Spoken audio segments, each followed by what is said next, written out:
नमस्कार। आप सभी का एक बार फिर से स्वागत है हमारे चैनल भक्ति ज्ञान में। आप सभी को निर्जला एकादशी व्रत की हार्दिक शुभकामनाएं।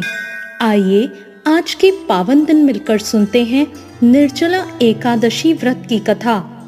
एक बार भीमसेन ने व्यास जी से कहा, हे पितामह, भ्राता युधिष्ठिर, माता कुंती, द्रौपदी, अर्जुन, नकुल और सहदेव सभी एकादशी का व्रत करते हैं और वो मुझे भी व्रत करने को कहते हैं। परंतु महाराज, मैं उनसे कहता हूँ कि भाई, मैं भगवान की शक्ति पूजा आदि तो कर सकता हूँ, दान भी दे सकता हूँ, परंतु भोजन के बिना मैं नहीं रह सकता। इस प्रकार व्यास जी ने कहा, हे भीमसेन, यदि तुम नरक को बुरा और स्वर्ग को अच्छा समझते हो तो प्रति मास में आने वाली दोनों एकादशियों को अन्न मत खाया करो। भीम ने कहा, हे पितामह, मैं तो पहले ही कह चुका हूँ कि मैं भूख सहन नहीं कर सकता।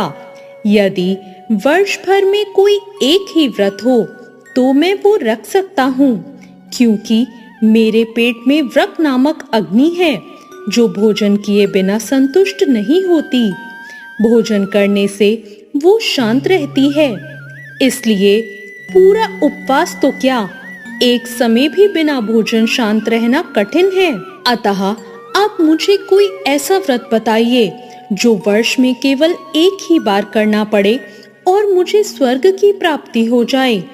श्री व्यास जी ने कहा, हे पुत्र, बड़े बड़े ऋषियों ने बहुत से शास्त्र आदि बनाए हैं जिनसे बिना ज्यादा मेहनत के थोड़े ही परिश्रम से स्वर्ग की प्राप्ति हो सकती है।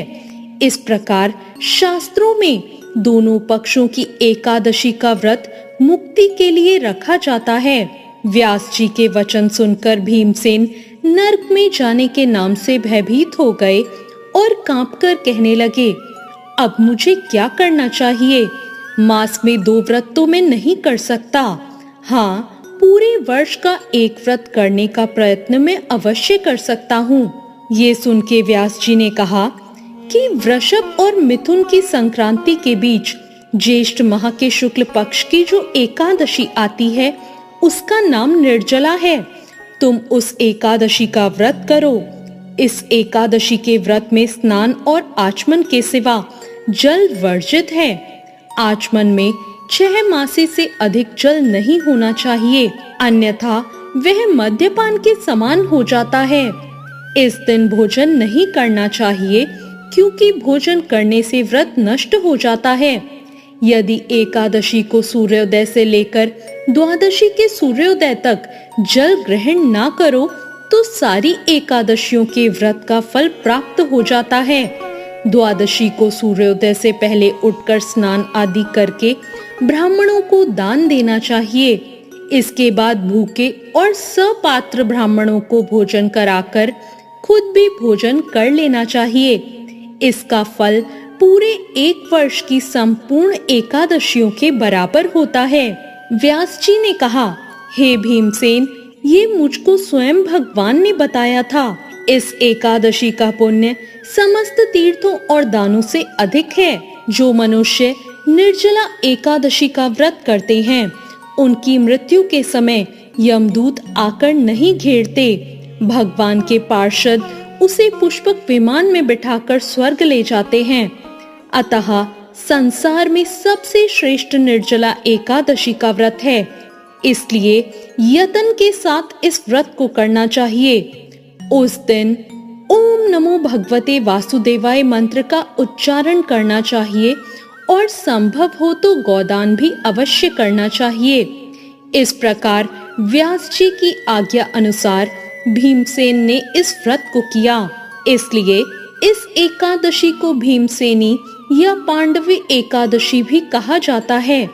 निर्जला एकादशी का व्रत करने से पूर्व भगवान से प्रार्थना करें, हे भगवान, आज मैं निर्जला व्रत करूंगा, दूसरे दिन भोजन करूंगा। मैं इस व्रत को श्रद्धा पूर्वक करूंगा, अतः आप कृपा करके मेरे सब पापों को नष्ट करें। इस दिन जल से भरा हुआ घड़ा एक वस्त्र से ढककर स्वर्ण सहित दान करना चाहिए। जो मनुष्य इस व्रत को करते हैं उनको करोड़ पल सोने के दान का फल मिलता है, और जो इस दिन यज्ञ आदि कराते हैं उनके फल का तो वर्णन ही नहीं किया जा सकता। इस एकादशी के व्रत से मनुष्य विष्णु लोक को प्राप्त होता है। जो मनुष्य इस दिन अन्न खाते हैं वो चंडाल के समान हैं, वे अंत में नरक जाते हैं। हे कुंती पुत्र, जो पुरुष या स्त्री इस व्रत को श्रद्धा पूर्वक करते हैं उन्हें भगवान का प्रथम पूजन करना चाहिए, फिर गौदान और ब्राह्मणों को मिष्ठान और दक्षिणा देना चाहिए। इसके बाद जल से भरे कलश का दान भी अवश्य करना चाहिए।